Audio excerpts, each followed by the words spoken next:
बरं, आता सगळ्यांना स्क्रीन दिसते? हो, दिसते. हा, तर आपण आता 13वा अध्याय, हे जे उरलेले एक 7-8 श्लोक आहेत ते करतोय. आणि आता 25व्या श्लोकापासून आपण चालू करूया. तर इकडे शिला प्रभुपादांनी तात्पर्यामध्ये सांगितलंय की बद्ध आत्मे जे आहेत ते 2 प्रकारचे असतात. एक म्हणजे जे नास्तिक आहेत आणि दुसरे म्हणजे जे आध्यात्मिक आहेत. जे नास्तिक आहेत, या नास्तिक लोकांमध्ये जे मायावादी आहेत किंवा जे कृष्णाच्या सगुण रूपावर ज्यांचा विश्वास नाहीये किंवा सगुण रूप मानत नाही, ते सुद्धा नास्तिकामध्ये त्यांची गणना येते, कारण ते श्री कृष्णाचं सगुण रूप मानत नाही. आणि दुसरे जे आध्यात्मिक आहेत, ज्यांचा विश्वास आहे श्री कृष्णांवर, असे जे भक्त आहेत किंवा असे जे बद्ध आत्मे आहेत, हे 3 प्रकारचे असतात. एक भक्त, एक तत्वज्ञानी आणि एक निष्काम कर्म करणारे भक्त.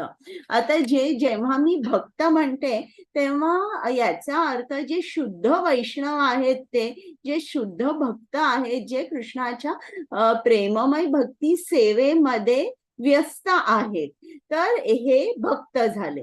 यांनाच जे आध्यात्मिक ज्ञानाचं एकदम परफेक्ट अंडरस्टँडिंग असतं आणि त्याच्यामुळे ते आध्यात्मिक ज्ञानामध्ये स्थित असतात. पण जे तत्वज्ञानी असतात ते सुद्धा भक्त असतात, पण ते श्री कृष्णाना ज्ञानाद्वारे समजण्याचा प्रयत्न करतात. आणि ते हे जे तत्वज्ञानी आहेत, तर त्यांच्याच मध्ये सांख्य तत्वज्ञानी जे आहे त्यांचा समावेश येतो. आता श्री कृष्णाला समजण्यासाठी ते काय करतात की हे क्षेत्र आहे, मग ते अनालिसिस करतात. क्षेत्र कशाचं बनलेलं आहे? हे पंचमहाभूतांचं बनलेलं आहे. मग फक्त पंचमहाभूत आहेत का? नाही, मन पण आहे, बुद्धी पण आहे, एक अहंकार पण आहे. तर या सगळ्या ही जी तत्व आहे ते अनालिसिस करून करून अशा निष्कर्षावर येतात की हे शरीर 24 तत्वांचं आहे. आणि मग त्यांच्या लक्षात येतं की ही जी 24 तत्व आहेत ही स्वतःहून कार्यरत होऊ शकत नाही. मग यांना कार्यरत करणारा कोण आहे? मग तो जीवात्मा आहे. मग जीवात्मा जो आहे तो 25वं तत्व म्हणून त्याला काउंट केलं जातं. आणि मग असं करत करत ते बघतात की हा जो जीवात्मा आहे आणि ही जी इतर 24 तत्व आहेत ही भिन्न आहेत. म्हणजे आत्मा आणि शरीर जे आहे ते वेगळं आहे. आत्मा हा भौतिक नाहीये, हा दिव्य आहे. आणि मग असं करत करत शोध घेता घेता ते त्यांच्या लक्षात येतं की हा जो आत्मा आहे हा सुद्धा एक लिमिटेड क्षेत्रज्ञ आहे. त्याचं जे ज्ञान आहे ते मर्यादित आहे आणि त्याला सुद्धा कंट्रोल करणारं आणि कोणीतरी आहे.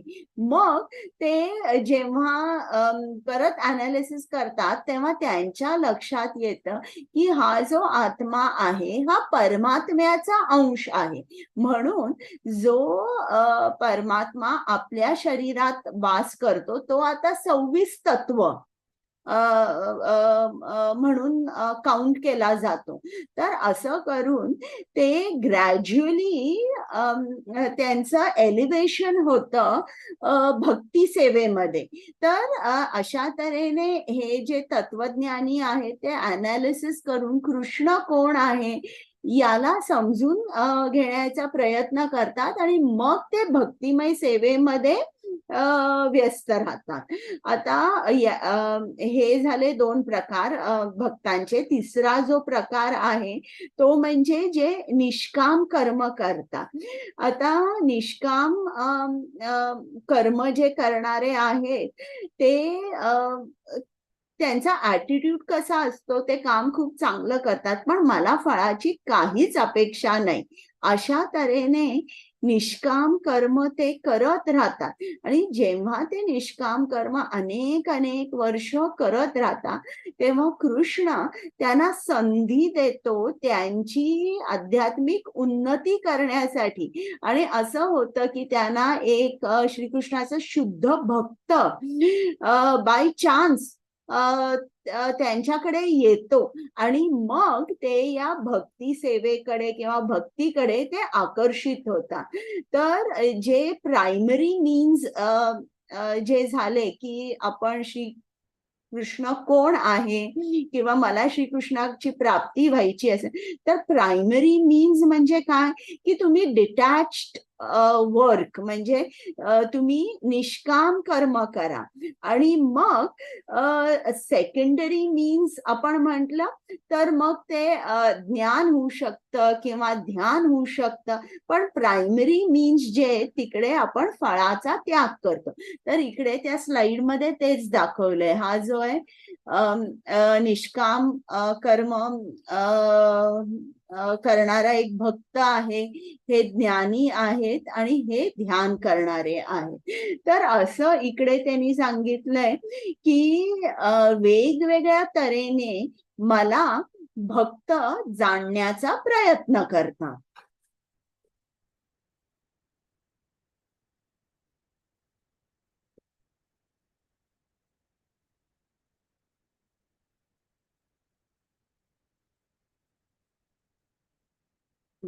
तर इकडेच तेच त्यांनी सांगितलं की बद्ध आत्मे 2 तऱ्हेचे असतात. एक जे नास्तिक लोक असतात त्यांना काहीच स्पिरिच्युअल अंडरस्टँडिंग नसतं, ते हे ज्ञान आध्यात्मिक ज्ञान समजूच शकत नाही.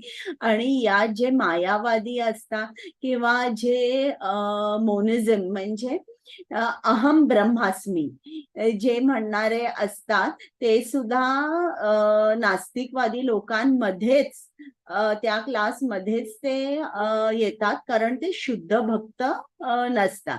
आणि जे श्रीकृष्णाचे शुद्ध भक्त आहेत, जे आध्यात्मिक जीवन जगत आहेत, ते सुद्धा 3 प्रकारचे असतात. काही निष्काम कर्म करणारे असतात, काही ज्ञानाच्या पाठीमागे असतात, त्यांना सांख्य योगी आपण म्हणतो, आणि काही जण ध्यान करतात. पण हे जे निष्काम कर्मयोग आहे, ही पहिली पायरी होते श्री कृष्णांकडे जाण्याची. त्याच्या पुढची म्हणजे ज्ञान आणि मग ध्यान. 13.26 हरे कृष्ण. आध्यात्मिक ज्ञानामध्ये निष्णात नसूनही इतरांकडून परमपुरुषांसंबंधी ऐकून त्याची उपासना करण्यास प्रारंभ करणारे अन्यही काही जण आहेत. प्रमाणित व्यक्तींकडून ऐकण्याच्या त्यांच्या प्रवृत्तीमुळे ते सुद्धा जन्म मृत्यूचा मार्ग पार करतात. हरे कृष्ण. आता समजा जर एखाद्याला उन्नती करायची असेल, आध्यात्मिक उन्नती आपली व्हावी असं वाटत असेल, आणि तो पाठीमागे जे सांगितलेलं होतं त्या काही गोष्टी तो करू शकत नाहीये, ध्यान करू शकत नाहीये, ज्ञान घेण्यास तो असमर्थ आहे, आणि निष्काम कर्मयोग तो करू शकत नाहीये. मग असा जो बद्ध जीवात्मा आहे त्याच्यासाठी काय आहे ते यांनी 13.26 या श्लोकात मध्ये सांगितलंय. आणि श्रील प्रभुपाद म्हणतात की ही जी मॉडर्न सोसायटी आहे, हा जो आधुनिक समाज आहे, या समाजामध्ये प्रॅक्टिकली कोणालाही स्पिरिच्युअल एज्युकेशन नाहीये, कोणालाही स्पिरिच्युअल एज्युकेशन नाहीये, आणि तो घेण्याचा कल सुद्धा नाहीये. मग अशा साधारण मानवासाठी काय आहे, काही काही माणसं आपण बघतो खूप चांगली असतात, शांत असतात, ते जवळजवळ निष्काम कर्मयोग करत असतात.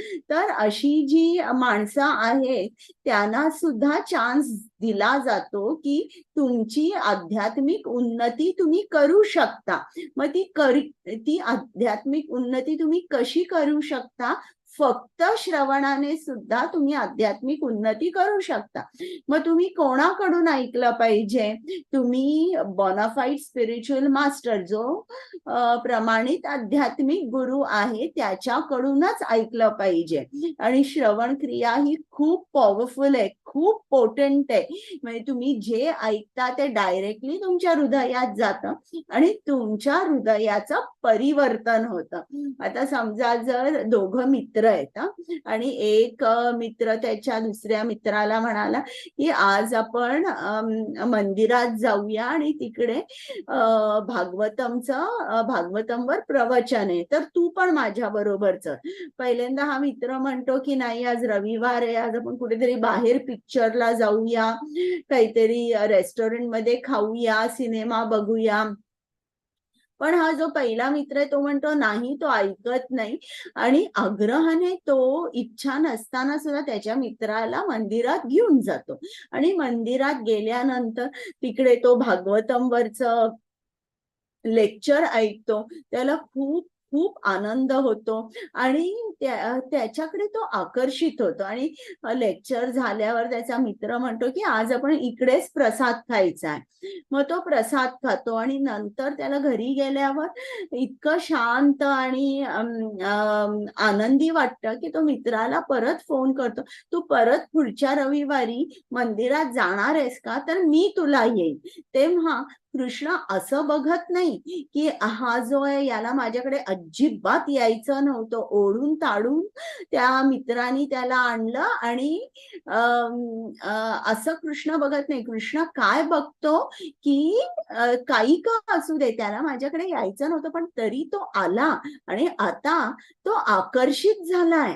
आणि हे बघून कृष्ण करुणासागर आहे, काय करतो, त्याच्यावरही दया करतो, त्याची सुद्धा आध्यात्मिक उन्नती करवतो आणि त्याला जन्म मृत्यूच्या चक्रातून तो काढून टाकतो. तर अशा तऱ्हेने केवळ श्रवणाने आपल्याला या कलियुगात केवळ श्रवणाने आपल्याला हा भवसागर पार करता येतो किंवा जन्म मृत्यू चक्रातून आपण सुटू शकतो. तर आपण यात हे वाचून चैतन्य महाप्रभूंनी सांगितलंय की या कलियुगासाठी श्रवण हे खूप महत्वाचं आहे. तर क्षितिजा माताजी, वाचायचं आहे 6वी लाईन हो. किंवा 5वी. आधुनिक जगतामध्ये कृष्ण भावनेचा प्रसार केलेल्या आधुनिक जगतामध्ये कृष्ण भावनेचा प्रसार केलेल्या श्री चैतन्य महाप्रभूंनी श्रवण करण्यावर अधिक भर दिला आहे. कारण सामान्य मनुष्याने अधिकारी व्यक्तीकडून केवळ श्रवण केले तरी तो प्रगती करू शकतो. विशेष करून श्री चैतन्य महाप्रभू यांच्यानुसार त्याने हरे कृष्ण कृष्ण कृष्ण हरे हरे, हरे राम राम राम हरे हरे या दिव्य ध्वनीचे श्रवण करावे. म्हणून असे सांगण्यात आले आहे की लोकांनी आत्मसाक्षात्कारी व्यक्तींकडून श्रवण करून स्वतःचा लाभ करून घेतला पाहिजे आणि त्या योगे क्रमाक्रमाने सर्व काही जाणण्यास समर्थ झाले पाहिजे. त्यानंतर निस्संदेह त्यांच्या हातून भगवंतांची उपासना घडेल. श्री चैतन्य महाप्रभूंनी म्हटले आहे की या युगात मनुष्याने आपल्या स्थितीमध्ये परिवर्तन घडून आणण्याची मुळीच आवश्यकता नाही, तर त्याने तर्काने परमसत्य जाणण्याच्या आपल्या प्रयत्नांचा त्याग केला पाहिजे. मनुष्याने भगवत ज्ञानी पुरुषाचा सेवक होण्यास शिकले पाहिजे. जर तो शुद्ध भक्ताचा आश्रय घेऊन त्याच्याकडून आत्मसाक्षात्काराच्या ज्ञानाचे श्रवण करण्या इतपत आणि त्याच्या पदचिन्हांचे अनुसरण करण्या इतपत भाग्यवान असेल, तर हळूहळू तो स्वतः उन्नत होऊन शुद्ध भक्त होऊ शकतो. विशेष करून या श्लोकामध्ये श्रवण विधीवर निक्षून भर देण्यात आला आहे आणि हे योग्यच आहे.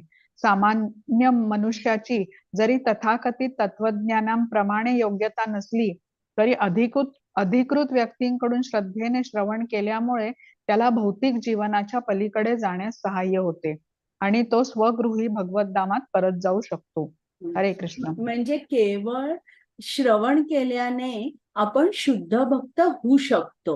मग इकडे ही प्रोसेस इतकी स्ट्रॉंग आहे की श्रील प्रभुपादांनी सांगितलंय शुद्ध भक्ताकडून आपण श्रवण केलं पाहिजे, त्या शुद्ध भक्ताची आपण सेवा केली पाहिजे आणि अशा तऱ्हेने केवळ श्रवणाने सुद्धा आपण जन्ममृत्यूच्या चक्रातून सुटू शकतो. आता हा जो हे शेवटचे श्लोक आहे त्याच्यामध्ये ज्ञानचक्षु, ज्याला ज्ञानचक्षु आहे तो कसा बघतो हे सांगितलेलं आहे. आता 27. हरे कृष्ण. हे भरतर्षभ, चर आणि अचर असे तू जे काही अस्तित्वात पाहत आहेस ते क्षेत्र आणि क्षेत्रज्ञ यांच्या केवळ संयोगापासून निर्माण होते हे जाण. हरे कृष्ण. आता या श्लोकामध्ये किंचित असा शब्द आहे. किंचित म्हणजे काय, की जे काही तुम्हाला म्हणजे जे काही दिसतं किंवा सृष्टीमध्ये जे काही आहे, what ever form of life, जे सजीव आहे किंवा निर्जीव आहे ते सुद्धा, जे निर्जीव आहे ते सुद्धा कॉम्बिनेशन आहे बद्ध आत्म्याचं आणि प्रकृतीचं. हे कॉम्बिनेशन आहे म्हणजे स्पिरिट अँड मॅटर.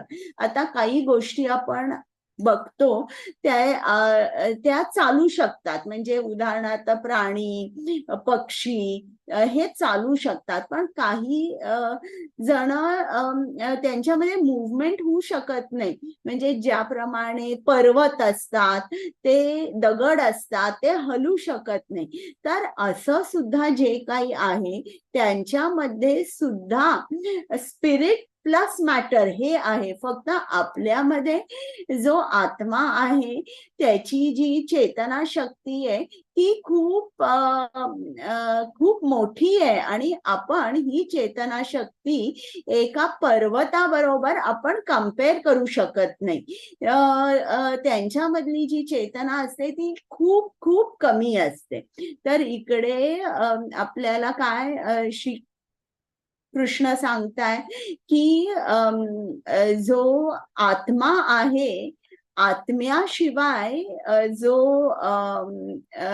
जी प्रकृती आहे किंवा जे जड शरीर आहे, आत्म्याशिवाय ते काहीच करू शकत नाही. आत्मा हा लागतोच कुठल्याही जड प्रकृतीमध्ये.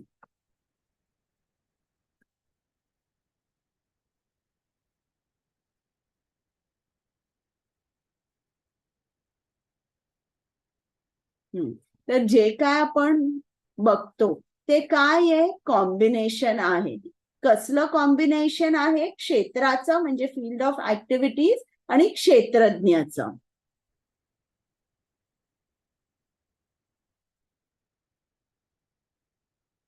आता मी श्लोक वाचते 28. हा. समम सर्वेषु भूतेषु तिष्ठन्तं परमेश्वरं विनश्यत्स्व विनश्यन्तं स पश्यति. हरे कृष्ण. सर्व देहांमध्ये जीवात्म्याला सोबत देणाऱ्या परमात्म्याला पाहणारा आणि नश्वर देहामधील आत्म्याचा तथा परमात्म्याचा कधीही विनाश होत नाही हे जाणणारा मनुष्यच यथार्थ दृष्टीने पाहत असतो. हरे कृष्ण. आता ज्याला ज्ञानचक्षु आहेत त्याचं विजन कसं आहे, आता ते इथपासून पुढच्या श्लोकांपर्यंत आपण बघणार आहोत. की जो बघतो की बद्ध आत्मा किंवा जीवात्म्याबरोबर परमात्मा सुद्धा आहे आणि नाश होतो या शरीराचा. आत्म्याचा, जीवात्मा किंवा परमात्मा याचा नाश होत नाही. आणि हे जो जाणतो तो त्याला ज्ञानचक्षु आहे. आता मी तुम्हाला ती गोष्ट सांगितली होती, लक्षात आहे का? श्रीवास ठाकूरांची. त्यांचा मुलगा असतो तो मृत्यू होते त्याची, आणि दुसऱ्या खोलीमध्ये संकीर्तन चाललं असतं. तुमच्या लक्षात आहे का ती गोष्ट? हो हो हो माहितीये. हा, हो तर हो. त्यानं श्रीवास ठाकूरांना माहितीये की काय नाश कशाचा झालाय, शरीराचा कधी ना कधी नाश होणारच आहे. पण परमात्मा जो आहे किंवा जीवात्मा आहे त्याचा नाश कधीच होत नाही. आणि जेव्हा संकीर्तन चालू असतं किंवा चैतन्य महाप्रभू त्याच्या घरी आले होते आणि त्या समयी मृत्यू आला, तर कुठलीही अशुभ घटना घडलेलीच नाहीये. तर असं कोण समजू शकतं?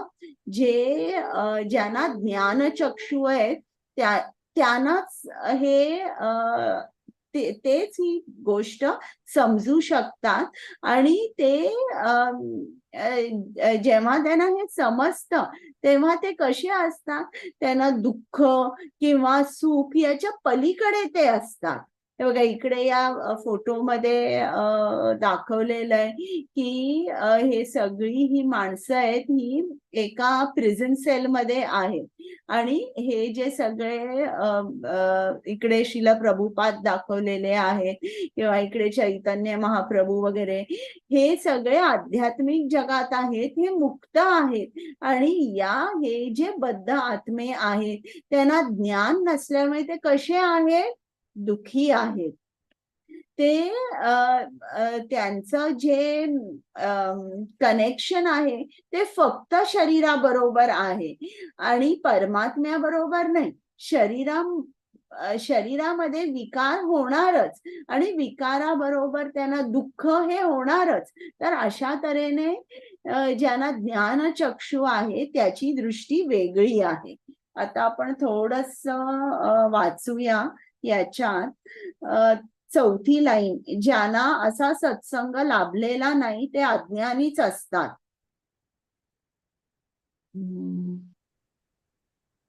28. जोपर्यंत छोटसच आहे, मला ती लाईन नाही सापडत आहे, पण मी त्याच्या आधीपासून वाचते. तिसरी चौथी आहे बघा. 3 गोष्टींना पाहू शकत नाही त्याच्यानंतर. त्याच्या सापडलं. असा सत्संग न लाभलेले लोक अज्ञानीच असतात. असे अज्ञानी लोक केवळ शरीरच पाहतात आणि त्यांना वाटते की शरीराच्या नाशासोबत सर्वच गोष्टींचा विनाश होतो. परंतु ही वस्तुस्थिती नाही. शरीराच्या नाशानंतर जीव आणि परमात्मा विविध प्रकारच्या चर आणि अचर पदार्थांमध्ये नित्य भ्रमण करीतच असतात. परमेश्वर या संस्कृत शब्दाचा अनुवाद काही वेळा जीवात्मा असा केला जातो, कारण जीव देहाचा ईश्वर असतो आणि शरीराच्या विनाशानंतर तो दुसरे रूप धारण करतो. या अर्थाने तो ईश्वर आहे. तथापि इतर काही जण परमेश्वर शब्दाचा अनुवाद परमात्मा असे करतात. दोन्ही दृष्टीने जीवात्मा आणि परमात्मा हे अस्तित्वात असतात, ते नश्वर नाहीत. जो या प्रकारे पाहतो तो वास्तविकपणे काय घडते हे पाहू शकतो. हरे कृष्ण. हे बघा, इकडे दाखवली आहे त्यांनी इक्वल विजन किंवा ज्ञानचक्षु आहे. तो काय बघतो? प्रत्येकामध्ये स्थित परमात्मा बघतो. म्हणजे एक श्वान असेल, मोर असेल, वाघ असेल, चांडाळ असेल, सर्वांमध्ये तो परमात्माच बघतो.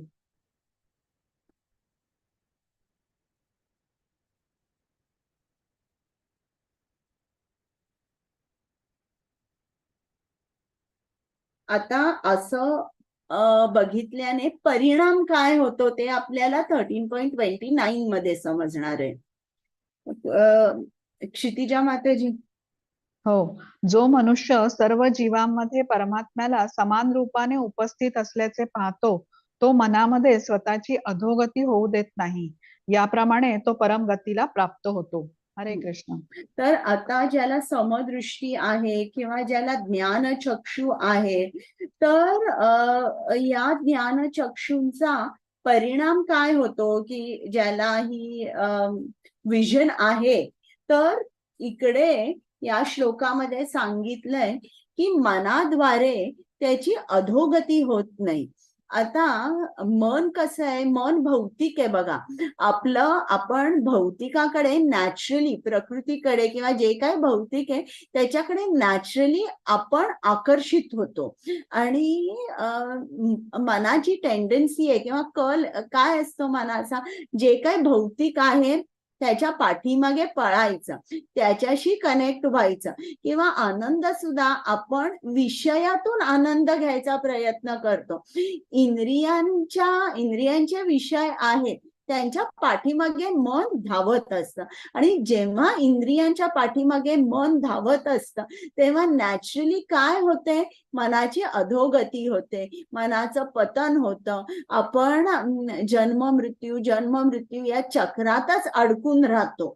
तर ही झाली मनाची अधोगती. पण जो सर्वांमध्ये परमात्मा बघतोय तो कसा असतो बघा. हा माणूस आहे, या हत्तीमध्ये, या कुत्र्यामध्ये, इतर जो पंडित आहे किंवा शुद्ध भक्त आहे, सर्वांमध्ये तो परमात्म्याला बघतो.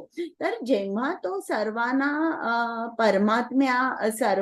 परमात्मा स्वरूपच बघतो तेव्हा काय होतं, त्याच्या मनामध्ये कुठलेही विकार उत्पन्न होत नाही.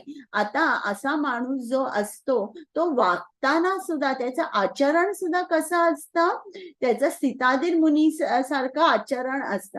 आता कोणीही समजा जर या माणसाला एक माणूस भेटला की ज्यांनी त्याला खूप मदत केली आणि अशा माणसाकडे हा माणूस आदराने वागतो, त्याला धन्यवाद म्हणतो, पण त्याच्याकडे तो अटॅच होत नाही. तो काय म्हणतो, माझी मदत करण्यासाठी परमेश्वराने या माणसाला पाठवलंय आणि त्याचं कनेक्शन परमेश्वराकडे तो अधिक स्ट्रॉंग करतो.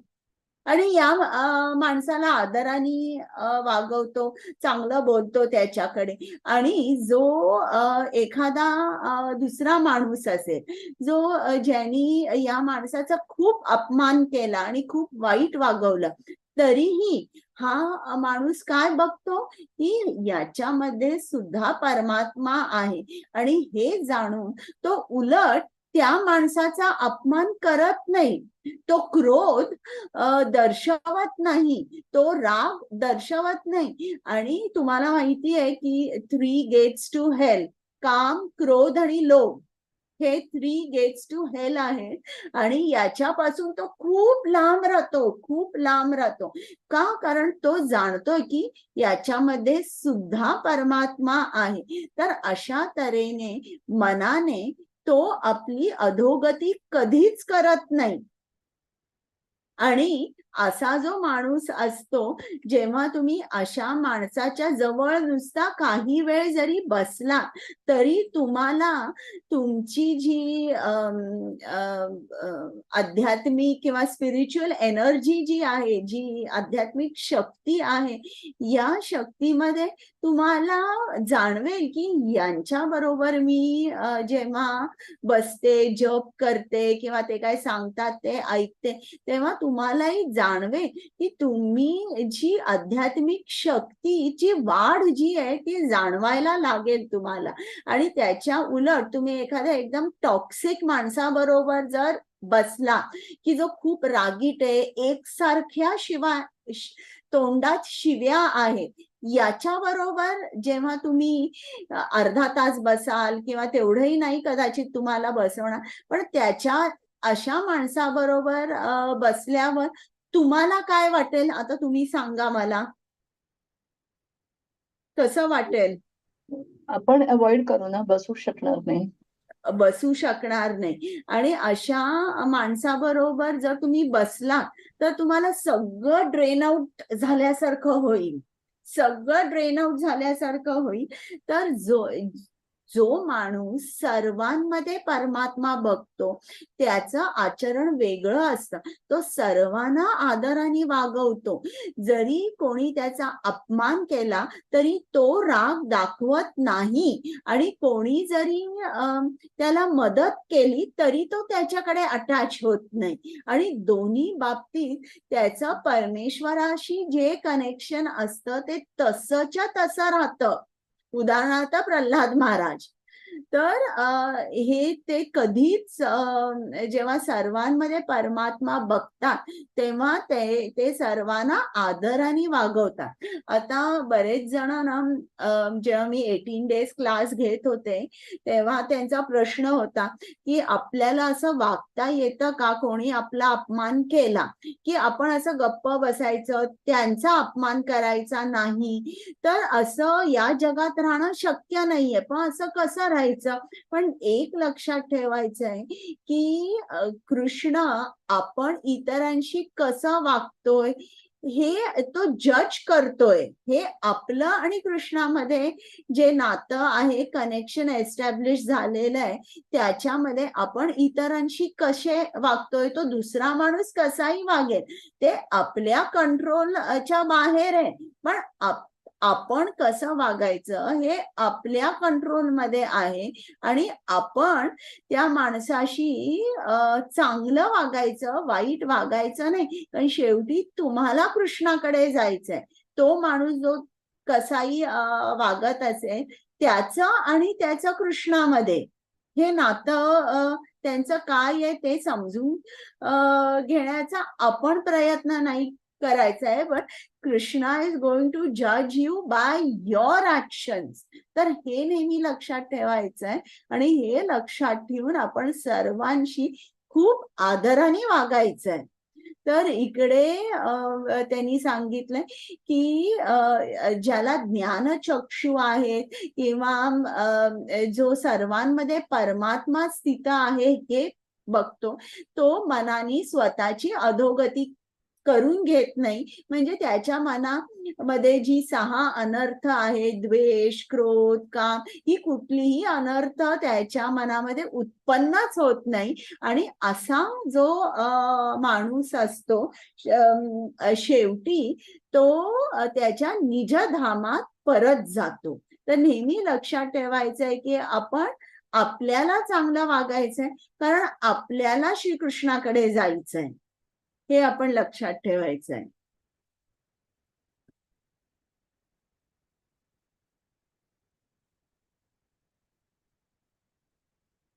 हे बघा इकडे एक भक्त दाखवलेला आहे. मनामध्ये तो फक्त श्रीकृष्णाचाच विचार करतोय. जेव्हा असं हा माणूस करतोय तेव्हा त्याचं ग्रॅज्युअल एलिव्हेशन होणार आहे. आणि हा माणूस आहे सगळा भौतिकाचा विचार करतोय. इकडे 2 गर्लफ्रेंड्स दाखवल्यात, पैसे दाखवले, तो स्मोकिंग करतोय, जुगार खेळतोय किंवा जे काय असेल ते. तर असा जो माणूस आहे, मन हे नॅचरली तुमच्या इंद्रियांच्या विषयांकडे धावत असतं आणि त्यांनी आपलं पतन होतं.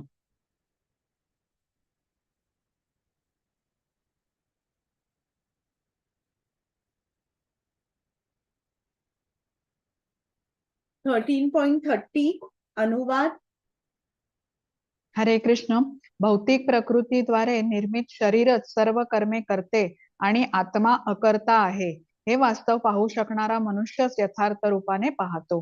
हरे कृष्ण. म्हणजे की आता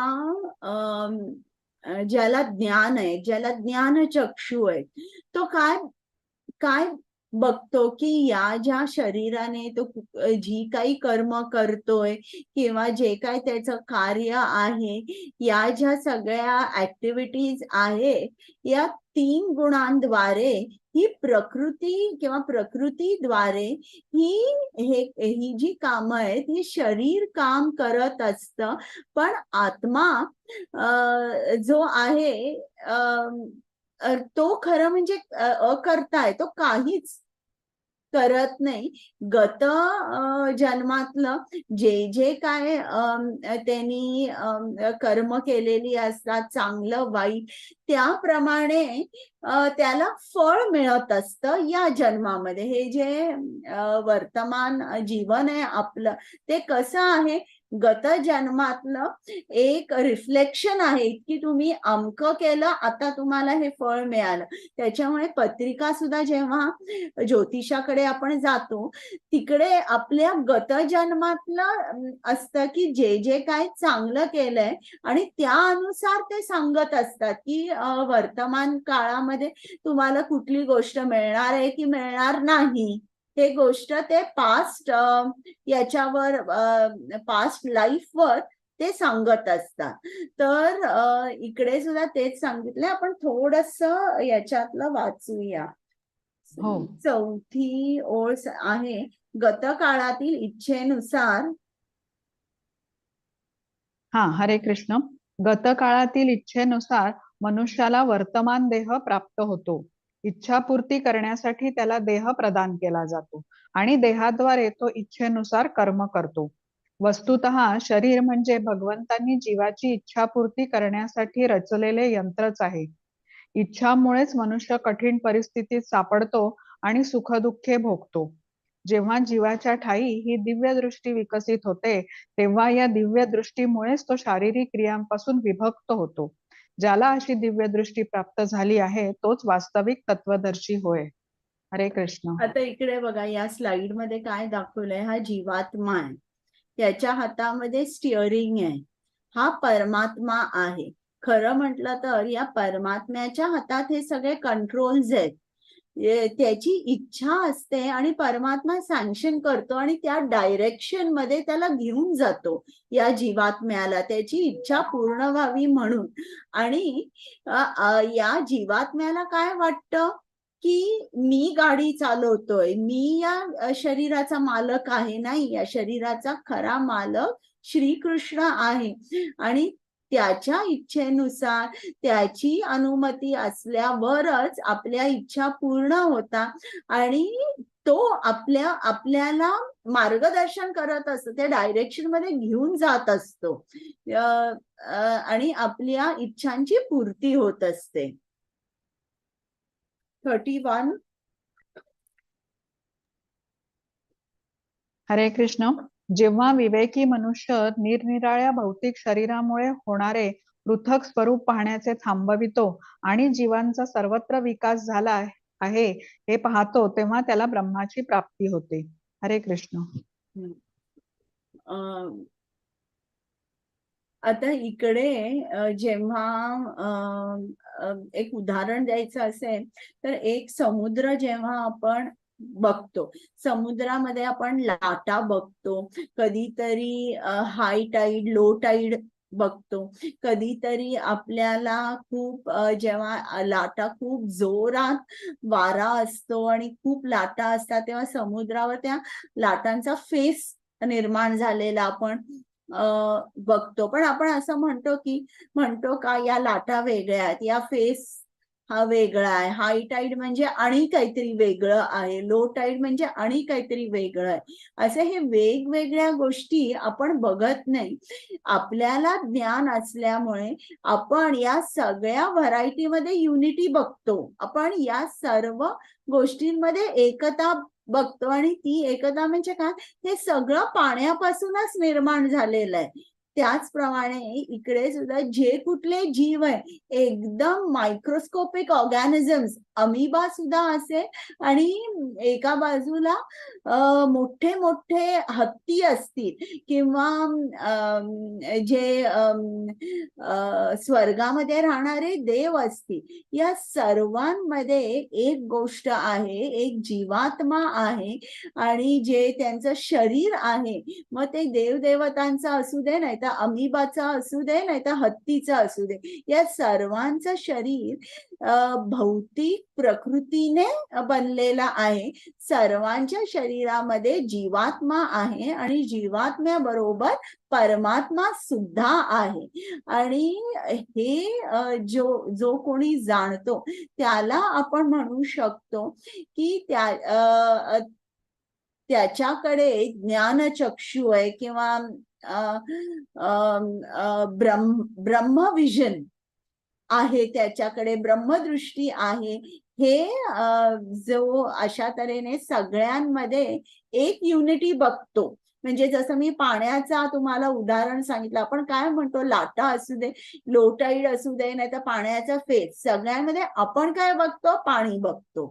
त्याचप्रमाणे जो ज्ञानी आहे किंवा ज्याला ब्रह्मदृष्टी आहे, तो काय बघतो, सर्वांमध्ये तोच परमात्मा बघतो. जी सर्व शरीर आहेत ती शरीर भौतिक प्रकृतीचीच बनलेली आहेत असं तो बघतो.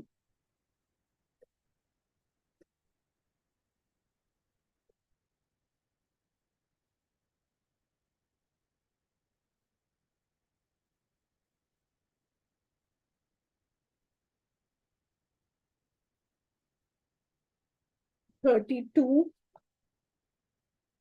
आता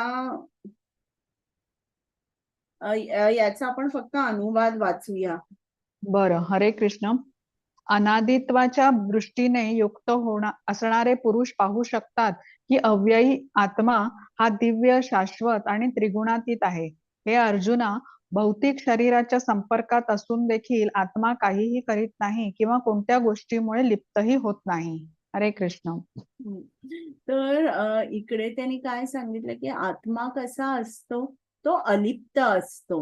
आता म्हणजे ज्यांच्याकडे हे विजन आहे की किंवा ब्रह्मदृष्टी जी आहे किंवा समदृष्टी जी आहे, त्याला समजतं की या 3 गुणांद्वारे ही कर्म केली जातात. पण आत्मा कसा असतो, आत्मा अलिप्त असतो. आत्म्याचा कधीच विनाश होऊ शकत नाही. स्वरूपातः तो आनंदमयी असतो आणि त्याच्या इच्छेनुसार त्याचं स्थलांतर एकसारखं होत राहतं.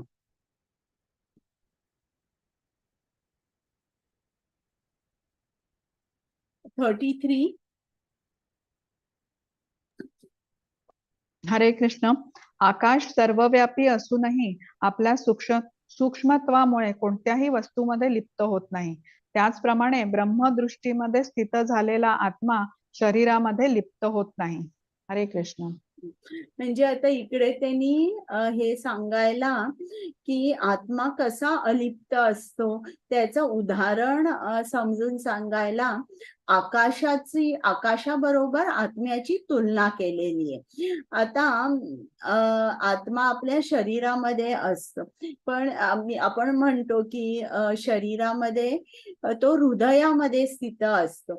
पण जरी हृदयामध्ये स्थित असला तरी तो हृदयात मध्ये ज्या काही जे काही मसल्स असतात, आर्टरीज, वेन्स किंवा जे रक्त असतं, इतर जे काही अवयव असतात, त्या शरीराच्या अवयवांबरोबर हा आत्मा कधीच मिक्स होत नाही. तो नेहमी वेगळा असतो. ज्याप्रमाणे हे जे आकाश असतं, आकाशामध्ये हे सर्व काही आहे, ही प्रकृती आपल्याला दिसते, पण या प्रकृतीपासून आकाश कसा असतो, अलिप्त असतो. आता याचं थोडस वाचायचं आहे, छोटाच आहे हे अनुवाद, हो. सॉरी तात्पर्य. वाचू का? हो हा. हो. हरे कृष्ण. वायू, पाणी, चिखल, विष्ठा इत्यादी सर्व पदार्थात प्रवेश करतो, परंतु तो कशातही लिप्त होत नाही. त्याचप्रमाणे जीव विविध प्रकारच्या शरीरांमध्ये स्थित असूनही स्वतःच्या सूक्ष्म स्वरूपामुळे त्या शरीरांपासून अलिप्तच राहतो. म्हणून प्राकृत डोळ्यांनी जीव या शरीराच्या संपर्कात कसा आहे आणि शरीराच्या विनाशानंतर तो कसा बाहेर जातो हे पाहणे अशक्यच आहे. कोणत्याही वैज्ञानिकाला हे सिद्ध करता येत नाही. हरे कृष्ण. 34. हे भारता, ज्याप्रमाणे एकमेव सूर्य संपूर्ण विश्वाला प्रकाशित करतो, त्याप्रमाणे शरीरात असणारा एकमेव जीव चेतनेद्वारे संपूर्ण शरीरास प्रकाशित करतो. हरे कृष्ण. म्हणजे आता आपल्या हृदयामध्ये जीवात्मा स्थित असतो, आत्मा स्थित असतो.